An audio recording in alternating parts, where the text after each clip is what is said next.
How to download Messenger or Facebook Lite in Android. Hello everyone, welcome to this channel. I'm here to help you out today, so without any delay, let's get started. Now first of all, make sure you have stable Wi-Fi connection on your device. If you do not have a stable Wi-Fi connection, you can switch to a cellular data as well. Now in order to download the Messenger or Facebook Lite in Android, first of all launch the Play Store application on your device. As you launch the Facebook or rather Play Store application, make sure you have logged into your account, then tap on this search bar. Now on the search bar, just tap on it and search for Facebook Lite. So let's tap on Facebook Lite and search for it.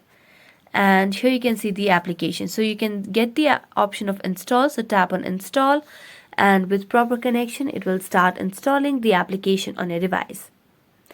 So after getting it updated, you can just install it, and after installing, you can just use your login credentials and create an account.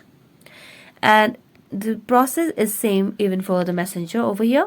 So you can simply go for Messenger. So let's go for Messenger Lite, and then you'll be able to download the application just like that. So that's it. Thank you so much for watching this video. See you next time.